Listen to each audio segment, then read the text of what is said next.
আমার পেছনে যেটা দেখতে পাচ্ছেন এটা পৃথিবীর বৃহত্তম এবং কঠিন কারাগার, যার ধারণ ক্ষমতা 40,000। কল্পনাও করতে পারবেন না এখানের বন্দী মানুষরা কতটা বিপজ্জনক। আপনি কতজন মানুষের জীবন নিয়েছেন? কতজন? 5 জন নাকি 10 জন? 50 জনেরও বেশি। MS-13 এবং অন্যান্য গ্যাং, এরা হচ্ছে জানোয়ার, এগুলো মানুষ নয়। সোশিওপ্যাথ, এই ধরনের মানুষ আমাদের এখানে আছে। আমরা সবচেয়ে খারাপ মানুষের মুখোমুখি হব। সিকটের স্বাগতম। এল সালভাদরে নির্মিত পৃথিবীর বৃহত্তম কারাগার, যা নির্মিত হয়েছে পৃথিবীর সবচেয়ে গুরুতর অপরাধীদের বন্দী করতে। যারা এখানে প্রবেশ করে তারা জীবদ্দশায় আর বের হতে পারে না। এখান থেকে বাইরে যাওয়ার কোনো উপায় নেই। তুমি কিভাবে এখান থেকে বের হয়ে আসবে? এই 6 মিলিয়ন মানুষের ছোট দেশে সর্ববৃহৎ কারাগারের প্রয়োজন এই গ্যাংগুলোর জন্য। এক সময় পুরো দেশে আধিপত্য বিস্তার করা এই গ্যাংগুলো 2022-এর মার্চ থেকে নাটকীয় অভিযানের মুখোমুখি হয়। প্রেসিডেন্ট নাইব বুকেলের প্রশাসনের অধীনে মাত্র 16 মাসে 70,000-এরও বেশি মানুষকে গ্রেপ্তার করা হয়, যা দেশের প্রাপ্তবয়স্ক জনসংখ্যার প্রায় 2%। শিকড়ে বাঁধা হাজার হাজার গ্যাং সদস্যকে রাতের আধারে কড়া নিরাপত্তার বলয়ে বাসে করে সিকটে নেওয়া হলো। মাথা নিচু করে একজনের পিছনে অন্যজন বসায় তাদেরকে একটি জটলার মতো দেখাচ্ছিল। চারপাশে অস্ত্রধারী পাহারাদার থাকায় কেউ আদেশ অমান্য করার সাহস করেনি। একদিনের মধ্যেই তাদের জীবন পুরোপুরি পাল্টে গিয়েছে। উত্তর যতই অস্বস্তিকর হোক না কেন, আমি তাকে তার করা সবচেয়ে ভয়ঙ্কর অপরাধগুলো নিয়ে প্রশ্ন করব। 10 মিনিট। 2022 সালে নির্মিত এই বিশাল কারাগারটি 8টি পৃথক মজুল নিয়ে গঠিত, যা 410 একর জমির উপর অবস্থিত। প্রতি জোড়া মজুল 2টি পৃথক 3 মিটার উচ্চ দেয়াল দ্বারা ঘেরা, যার মধ্যে রেজারওয়ার দেয়া রয়েছে। 9 মিটার উঁচু বিশাল দেয়াল দিয়ে পুরো জায়গাটি ঘেরা, যার উপরে রয়েছে 3 মিটার উঁচু বৈদ্যুতিক তার, যেখানে 15,000 ভোল্ট বিদ্যুৎ বইছে। চারপাশের 19টি ওয়াচ টাওয়ারের মাধ্যমে কোনো কিছু নজর এড়ায় না। এই সম্পূর্ণ ব্যবস্থা শুধু পালানোর রাস্তাকেই বন্ধ করে না, বরং পালানোর চিন্তাকেও মুছে দেয়। হ্যালো, আমাদের প্রেসিডেন্সি থেকে অনুমতি আছে। সৈন্যরা আমাদের থামিয়েছে। আশা করি এটাই আমাদের সর্বশেষ চেকপোস্ট। জ্যামারগুলো সিকটের 2 কিলোমিটার এলাকার সমস্ত সিগন্যালগুলো বন্ধ করে দিয়ে সমস্ত যোগাযোগ বিচ্ছিন্ন করেছে। এই এলাকাটি নিরাপত্তা দিতে 600-এরও বেশি সৈনিক এখানে কাজ করছে।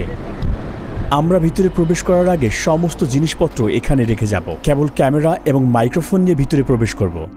আস্তে আস্তে এগিয়ে যান, ক্যামেরার দিকে তাকান। Body scanner. আমি বিয়ের আংটি রাখতে ভুলে গিয়েছি। আচ্ছা, সেটা ওখানে রাখতে হবে। এই উচ্চ ক্ষমতা সম্পন্ন এক্স-রে স্ক্যানারটিতে হাড় এমনকি শরীরের অঙ্গ প্রত্যঙ্গ দেখা যায়। এটি মূলত নতুন বন্দীদের স্ক্যান করতে ব্যবহার করা হয়, এটা নিশ্চিত করতে যে কেউ নিষিদ্ধ কোনো বস্তু বহন করেছে কিনা। তারা জিনিসগুলো গিলে ফেলত অথবা পথ বা পথে করে নিয়ে আসার চেষ্টা করত। Micro SD memory card, microchip, এবং শুধু এগুলোই নয়, এমনকি ফোনের চার্জারও।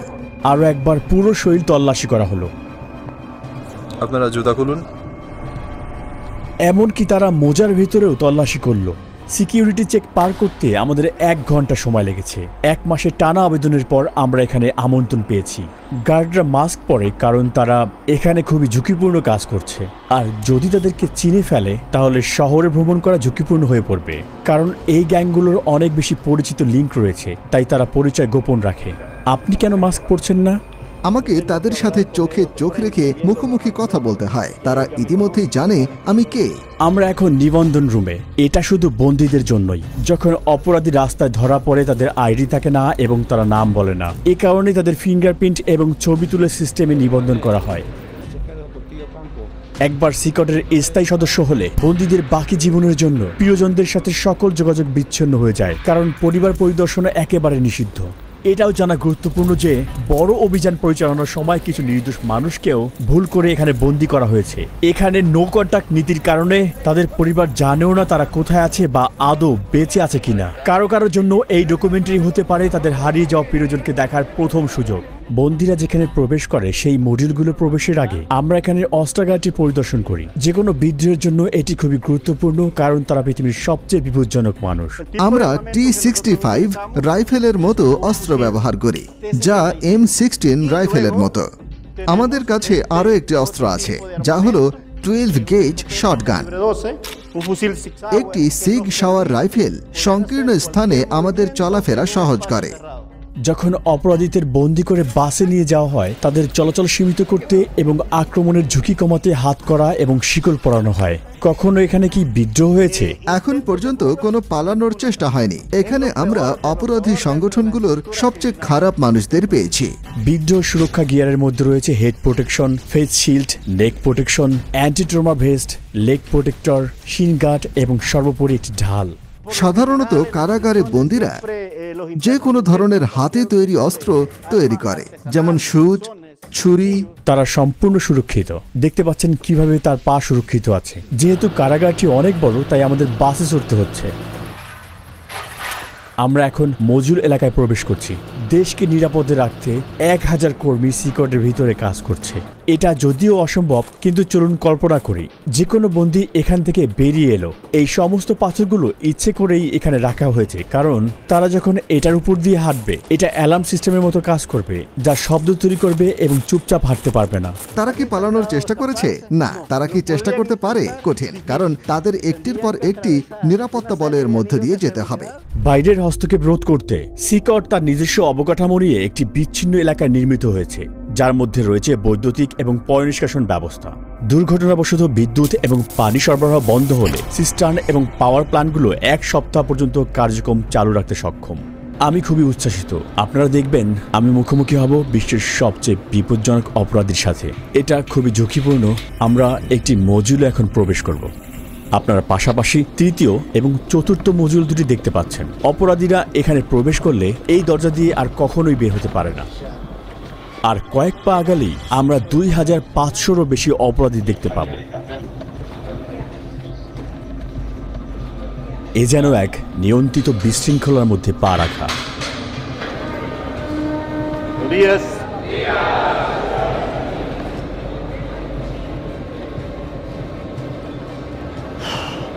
খুবই উত্তেজনাপূর্ণ মুহূর্ত। তাদের চোখ আমার দিকে আর আমার পদক্ষেপ অনুসরণ করছে।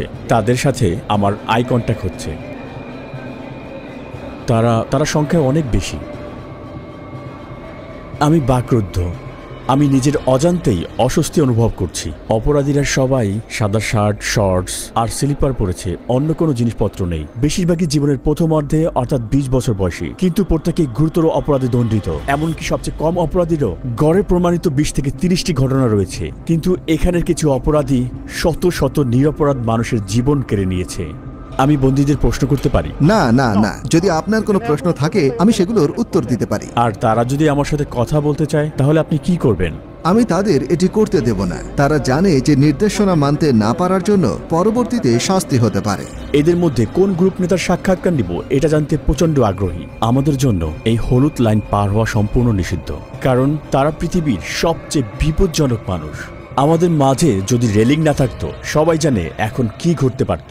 মেগা কারাগারের 8টি মডিউলের প্রতিটি 32টি সেল নিয়ে গঠিত। প্রতিটি সেলে প্রায় 80 জন বন্দী থাকে, তবে এই সংখ্যা 150 পর্যন্ত পৌঁছাতে পারে। সম্পূর্ণ ধারণ ক্ষমতা পূর্ণ না হওয়া সত্ত্বেও বর্তমানে প্রতিটি বন্দীর জন্য মাত্র 0.5 বর্গমিটার স্থান বরাদ্দ রয়েছে। এখানে নেই পর্যাপ্ত আলো বাতাসের ব্যবস্থা, নেই আঙিনায় হাঁটার অনুমতি। এখানে থাকা প্রতিটি অপরাধীকে এতটাই দীর্ঘায়িত এবং কঠিন শাস্তি দেওয়া হয়েছে যা আপনি আপনার জীবনেও ভাবতে পারবেন না। এই সমস্ত বন্দীরা কখনোই বের হতে পারবে না। তারা কখনোই সূর্যের আলো দেখতে পাবে না। একমাত্র এখানে আসার বা এখান থেকে বের হওয়ার অনুমতি রয়েছে কেবল এখানকার কর্মীদের এবং আমাদের মতো মিডিয়াদের। কখনোই এই বিল্ডিং থেকে বের হতে পারবে না। আপনি যদি তাদের চেহারার দিকে তাকান, তাদের আত্মায় শূন্যতা দেখবেন। ভবিষ্যৎ নিয়ে তাদের কোনো আশা নেই। তাদের দেখতে মনে হয় রোবটিক। তাদের জীবন পুরো একঘেয়েমি। এই খোলা জায়গাটি তাদের টয়লেটের জন্য। তাদের মাত্র 2টি টয়লেট রয়েছে 80 জন বন্দীর জন্য। এটা আসলে খুবই লজ্জাজনক। এর মাধ্যমে এই পুরো বন্দীদের আত্মবিশ্বাস আসলে ভেঙে যায়। এই একই জায়গায় যেখানে তারা টয়লেট করে, সেই একই জায়গায় তারা গোসলও করে। নিজেদের পরিষ্কার করতে তারা প্লাস্টিকের ডিপার এবং একটি শেয়ার করা বেসিন ব্যবহার করে। এখানে কোনো পানির প্রবাহ নেই। এই বন্দীরা পানি পান করার জন্য একটি নীল ব্যারেলের উপর নির্ভর করে। তারা সবাই এখানে ঘুমায় এই ধাতব ব্যাংকে। কোনো বালিশ কিংবা কোনো গদি নেই এখানে। প্রতিটা বন্দী শুধুমাত্র প্রয়োজনীয় জিনিস পায়: একটি সাদা চাদর, একটি ইউনিফর্ম, মোজা, স্লিপার এবং একটি তোয়ালে। তারা আর কিছুই পায় না। বন্দীরা এখানে সারাদিন 4 স্তরের বেডে কাটায়। তারা এখানে গোডাউনে রাখা জিনিসপত্র মতোই খুব জড়ো হয়ে থাকে। স্বাস্থ্য এবং শৃঙ্খলা রক্ষার অংশ হিসেবে বন্দীরা 2 সপ্তাহ পর পর শেভ করে। এছাড়াও লম্বা চুল বা দাড়িতে তারা ধারালো বস্তু লুকিয়ে রাখতে পারে। একবার দেখা যাক, শার্ট খুলে এখানে লাইন ধরে দাঁড়ান। এখন তারা সবাই শার্ট খুলছে।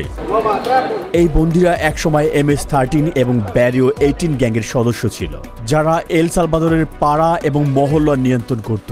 এছাড়াও এই গ্যাংগুলো স্থানীয়দের কাছ থেকে টাকা ছিনতাই করত এবং ভোগান্তি দিত। তাহলে এখানে ব্যারিও 18 এবং MS-13 গ্যাংয়ের সদস্যরা একসঙ্গেই রয়েছে। হ্যাঁ, ঠিক এমনই। পুরো মডিউল একই রকম। তারা সবাই এমনভাবেই জীবনযাপন করে। বাইরে একে অন্যের এলাকায় প্রবেশ মানে মৃত্যুর কারণ, কিন্তু এখানে তারা শেষ নিঃশ্বাস পর্যন্ত একে অপরের পাশেই থাকবে। এখানে তারা কিভাবে আছে একে অন্যকে আক্রমণ না করে? এখানে তাদের একসাথে থাকতে শিখতে হয়। এখানে তারা কারাগারে আছে, রাস্তায় নয়। অধিকাংশ বন্দী পুরো শরীর জুড়ে ট্যাটু থাকে, এমনকি তাদের মুখেও, যা তাদের অনুগত্যের পরিমাণ প্রকাশ করে। MS-13 গ্যাংদের ট্যাটুতে সাধারণত অক্ষর দিয়ে লেখা অথবা 13 লেখা থাকে। অন্য গ্যাংয়ের সদস্যরা 18 বা 666 এরকম চিহ্ন ব্যবহার করে, যার যোগফল 18 এবং যা শয়তানের প্রতীক হিসেবে ধরা হয়। অথবা তারা রোমান সংখ্যাও ব্যবহার করে। কারো মুখে গ্যাংয়ের ট্যাটু থাকলে তা স্পষ্ট নির্দেশ করে যে সে সংগঠনের সবচেয়ে নির্দয় এবং নেতৃস্থানীয় সদস্য। এমন একজন মানুষের সঙ্গে রাস্তায় দেখা হওয়া মানে সাক্ষাৎ মৃত্যুর চোখে চোখ রাখার সমান। মাকড়সা জালের ট্যাটুর অর্থ হচ্ছে আইন ব্যবস্থার জালে আটকে পড়া আর দীর্ঘ কারাদণ্ড ভোগ করা। ডেভিল হর্নস ট্যাটু একটি অন্ধকারের প্রতীক, যা নির্দেশ করে যে এই ব্যক্তিরা হচ্ছে শয়তানের পূজারী। কিছু লোক দাবি করে তারা শয়তানের আদেশে এই কাজগুলো করেছে। একটি টিয়ারড্রপ ট্যাটু নির্দেশ করে যে সেই ব্যক্তি কোনো মানুষের জীবন নাশ করেছে। চোখের ফোঁটার সংখ্যা বোঝায় কতগুলো জীবন তারা কেড়ে নিয়েছে। যদি 3টি টিয়ারড্রপ থাকে, এর মানে এই ট্যাটুর মালিক এতগুলো জীবন কেড়ে নিয়েছে যার হিসেব নেই। লাভ নাও ক্রাই লেটার, এই মাস্ক বা ক্লাউন ট্যাটুগুলোর একটা স্পষ্ট বার্তা হচ্ছে কঠিন সময়ে তুমি শক্ত থাকো, আর পরিণতি পরে ভুগবে। এখানে সমস্ত মানুষ কি সত্যি খারাপ? এরা একদম অন্য লেভেলের হাই প্রোফাইল ক্রিমিনাল, যারা কখনো তাদের মনোভাব পরিবর্তন করবে না। উপরে তাকালে দেখবেন সেখানে ক্যাটওয়ে এরিয়া রয়েছে।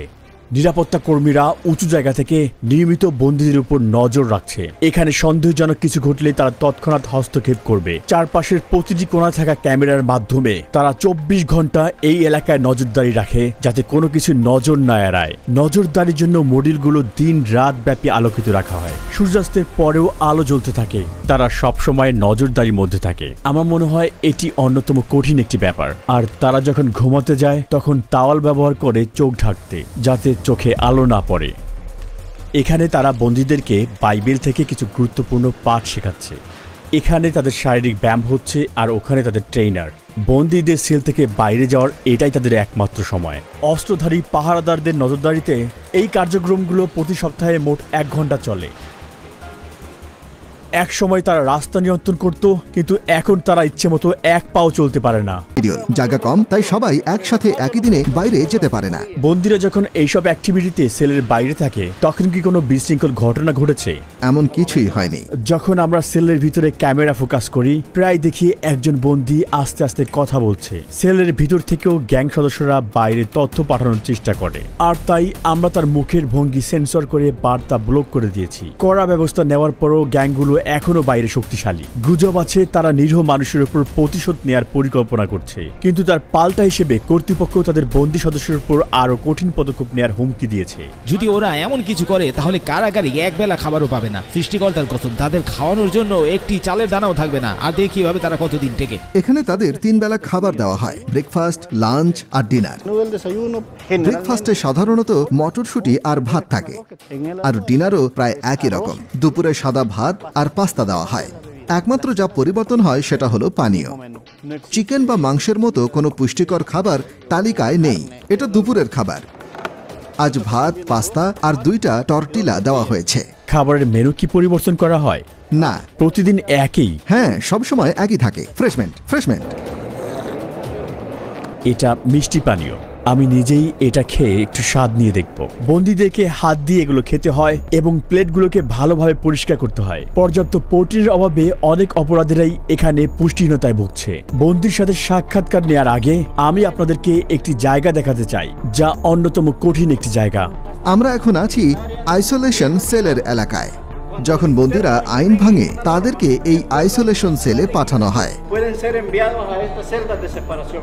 আইন অনুযায়ী আমি তাদের 15 দিনের জন্য সেলে বন্ধ রাখতে পারি। সেলের দরজা সিল করা থাকে।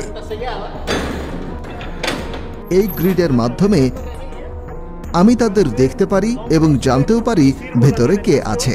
এখানে খাবার দেওয়া হয়, আর দরজা খুলে কোনো কার্যক্রমে নেওয়ার আগে এই জায়গাটাতেই তাদেরকে আমরা হাতকড়া পরাই। আইসোলেশন সেলে স্বাগতম। যদি কোনো বন্দী অশোভন আচরণ করে তাহলে তাকে এখানে পাঠানো হয়। সে কখনোই জানবে না সময় সম্পর্কে বা কতদিন তাকে এখানে থাকতে হবে। কয়েকদিন বা কয়েক সপ্তাহ পর্যন্ত সে এই কংক্রিটের বিছানায় ঘুমাবে, আর সেই অপরাধী বিচ্ছিন্ন হয়ে পড়বে পুরো পৃথিবী থেকে। এটার ভিতরে তাদের পানি সরবরাহ করা হয়। এখানে একটি পানির বেসিন রয়েছে। তারা এখান থেকে পানি নেয় আর তারা ঠিক এখানে প্রস্রাব করে। পানি খাওয়ার বেসিন এবং টয়লেট পাশাপাশি অবস্থিত। এই টয়লেটটি দেখে মনে হচ্ছে এটি খুব সদ্যই ব্যবহার করা হয়েছে, আর তাই এটি এখনো নোংরা হয়ে আছে। এখানের একমাত্র আলোর উৎস হচ্ছে এই ছোট্ট ছিদ্র, যা দিয়ে খুবই সামান্য পরিমাণ সূর্যের আলো আসে, এবং এটি বাতাসেরও একমাত্র উৎস। আপনার মতে এই আইসোলেশন রুমের সবচেয়ে কঠিন বিষয় কোনটি? ভিতরে আপনি নিজের হাতও দেখতে পারবেন না, তাই যখন কাউকে আইসোলেট করা হয় তার জন্য কিছু একটা থাকা প্রয়োজন, একটা বই অথবা কিছু একটা, যাতে তার মন শান্ত থাকে। কিন্তু এখানে তাদের সেরকম কিছুই নেই। যতই কঠিন অপরাধী হোক না কেন, এই ধরনের আইসোলেশন তাদের মানসিকভাবে ভেঙে ফেলে। এটা এখানকার অপরাধীদের জন্য জরুরি, যারা একসময় সৃষ্টিকর্তার মতো নির্ধারণ করত কে বাঁচবে আর কে মরবে। তারা ক্ষমা চাইতে পারে, আর সৃষ্টিকর্তা তাদের ক্ষমা করুক। কিন্তু এখানে ভিকটিমদের প্রতি ন্যায় বিচার নিশ্চিত করা আবশ্যক, আর এটা তাদের সর্বনিম্ন প্রাপ্য। এখন আমরা সাইকো নামের একজন কয়েদির সাক্ষাৎ নিব। তার অপরাধের ইতিহাস 34 বছরেরও বেশি, আর গত 25 বছর ধরে সে একটা বড় সংগঠনের নেতৃত্ব পর্যায়ের সদস্য। 10 মিনিট। এমনকি এই বন্দির চারপাশে নিরাপত্তা দিতে 10 জন গার্ডও পর্যাপ্ত নয়। মাস্ক খুলুন। আপনার নাম কি? আমার নাম মার্ভিন এর্নস্টো। আপনার বয়স কত? 41 বছর। 41-এর মতো দেখাচ্ছে না, মনে হচ্ছে 35 বছর বয়স। এটা শুনে ভালো লাগলো, কারণ আমি মনে করি আমার বয়স বেড়ে গেছে। আপনার ট্যাটু দেখতে পারি? MS-13। আপনি কত সালে ওই সংগঠনে যোগ দিলেন? 2004 সালে, কিন্তু আমার অপরাধের রেকর্ড 11 বছর বয়স থেকেই শুরু। আপনি কিভাবে প্রথম জড়িয়ে পড়লেন? যখন কোনো ছেলের শুধুমাত্র তার মা থাকে আর সেই মা কাজেই ব্যস্ত থাকে, তখন সেই ছেলে রাস্তায় বেরিয়ে আসে, সাহায্যের জন্য কিছু খোঁজে। আমি ভাবলাম আমার মা গরিব, আমার জুতোর দরকার, কাপড় চাই, আর শুরু করলাম চুরি। তারপর বাবার মতো কাউকে খুঁজে ফিরি, কারণ আমি বাবাহীন ছিলাম, তাই গ্যাংয়ের দিকে আকৃষ্ট হলাম। একসময় একটা খুন করলাম, আর তারপর এল সালভাদর চলে এলাম জীবন পাল্টানোর জন্য। কিন্তু এখানে আরো গ্যাং ছিল, আবার একই কাজ করতে শুরু করলাম। তারপর শেষমেশ জেলে ঢুকলাম। আমি সবসময় সেই ধরনের মানুষ ছিলাম যারা কোনো কিছু মনস্থির করলে সেটাই অর্জন করতে চায়, আর আমি এখানে এসে সবকিছুই অর্জন করেছি। কিন্তু এখন আমি এখানে আছি। এভাবেই শয়তান মানুষকে পরিশোধ করে। আচ্ছা, এটা কি সত্যি এই অপরাধ সংগঠনে যোগ দিতে হলে কাউকে হত্যা করতে হয়? হ্যাঁ। আপনি কাকে হত্যা করেছেন? সেটা কি আপনার আত্মীয়? আমি সত্যিই মনে করতে পারি না কতজনকে হত্যা করেছি, কিন্তু হ্যাঁ, কারণ গ্যাংয়ের জন্য এলাকা থাকা প্রয়োজন। আমি আমার মা, বাবা, ছেলে সবকিছুই হারিয়েছি এই গ্যাংয়ের কারণে। আমি যদি USA তে থাকতাম তাহলে পরিবার নিয়ে সুন্দর জীবন কাটাতে পারতাম, কিন্তু আমরা ভুল সিদ্ধান্ত নিয়েছিলাম, যার ফল ভোগ করছি। এই জন্য আমি যুবকদের বলি, স্কুলে যাও, তোমার মা বাবার কথা শোনো, সেই মতো চলো। আমরা যেভাবে এখানে বেঁচে আছি সেরকম জীবন বানিও না, এর থেকে বের হওয়ার কোনো পথ নেই। আপনি কতজনের জীবন নিয়েছেন? 5 জন, 10 জন, কতজন? না, জেলের পরে আমি যা করেছি সে সম্পর্কে যদি আপনি কথা বলেন তাহলে হয়তো 50 জনের কিছু বেশি হবে। কখনো কখনো এটা করতে হতো। আপনি কিভাবে এত ঠান্ডা মস্তিষ্কের এবং নির্মম হয়ে উঠলেন? আমি আসলে এই প্রশ্নের উত্তর জানি না। পরিবারের সদস্যদের সাথে সারা জীবন দেখা না হওয়ার বিষয়টি আপনি কিভাবে অনুভব করেন? আমার খারাপ লাগে, কারণ আমি শেষবার আমার ছেলেকে দেখেছিলাম যখন সে 5 বছর ছিল, আর এখন সে 21। আমি তাকে দেখতে চাই, আমি তাকে বলতে চাই, এই তোমার বাবা যা করেছে সেটা তুমি করো না, একটা ভালো জীবন খোঁজো। আপনার কারণে যারা ভিকটিম হয়েছে তারা কখনো প্রিয়জনকে দেখতে পারবে না, আর আপনিও কখনো আপনার পরিবারকে দেখতে পারবেন না। কাউকে মিস করার অনুভূতি আপনি কিভাবে মানিয়ে চলেন? আমি খারাপ অনুভব করি কখনো কখনো, যেমন আপনাকে বললাম আমি বিছানায় শুয়ে অনেক কিছু চিন্তা করি, কখনো কখনো কাঁদতে থাকি আর বলি। আপনার জীবিত থাকার প্রেরণার উৎস কি? একদিন আমার জীবন পাল্টানো এবং ঈশ্বরকে খুঁজে বের করা। আমি ঈশ্বরকে বলেছিলাম, আমাকে মাফ করো, আমাকে মাফ করো আমি যা করেছি তার জন্য। আচ্ছা, অবশেষে আমরা সূর্যে আলো দেখলাম। সিকট এমন একটি জায়গা যেখানে আপনি আসতে চাইবেন না, এমনকি দর্শক হিসেবেও। কিন্তু যারা সালভাদোরিয়ানদের ভিকটিম বানিয়েছে, এটাই তাদের চিরকালের বাসস্থান। এরা নিরাপরাধ মানুষদের জীবন কেড়ে নিয়েছে, তাই তারা এখন প্রতিদান দিচ্ছে। সালভাদোর সরকারের স্পষ্ট বার্তা, এখানে অপরাধ সহ্য করা হবে না এবং এর শাস্তি হবে কঠিন। চরম বিশৃঙ্খলার কারণে একসময় সালভাদোর সবচেয়ে বেশি মৃত্যু হারের দেশ ছিল, আর ওই সময় প্রতি 1 লক্ষ মানুষের মধ্যে 104 জন প্রতি বছর তাদের জীবন হারাতেন। পূর্ববর্তী প্রশাসন এই গ্যাংগুলোর সাথে শান্তি চুক্তি করতে রাজি হয়েছিল, কিন্তু তা শৃঙ্খলা আনতে পারেনি। যদিও বর্তমান সরকারের পদ্ধতিগুলো বিতর্কিত, তবুও 2023 সালের মধ্যে এই সংখ্যা নাটকীয়ভাবে কমে দাঁড়িয়েছে প্রতি 1,02.4-এ, যা এল সালভাদরকে প্রথমবারের মতো সবচেয়ে সুরক্ষিত দেশগুলোতে জায়গা করে দিয়েছে। শান্তি ফিরে এসেছে এবং এই ফলাফল অস্বীকার করার কোনো সুযোগ নেই। কিন্তু যাদের অন্যায়ভাবে কারাগারে বন্দী করা হয়েছিল তাদের কি হবে? বিশৃঙ্খলা নিয়ন্ত্রণ করতে এটাই কি সঠিক ন্যায় বিচার? আর এটা কি স্থায়ী সমাধান নাকি অস্থায়ী সমাধান? এখন পর্যন্ত এই উত্তর স্পষ্ট নয় এবং সমস্ত পৃথিবী তাকিয়ে আছে। ডকুমেন্টারি দেখার জন্য ধন্যবাদ। সাবস্ক্রাইব করতে ভুলবেন না। দেখা হবে নতুন ভিডিওতে। সাথেই ছিলাম রুহি চ্যানেল।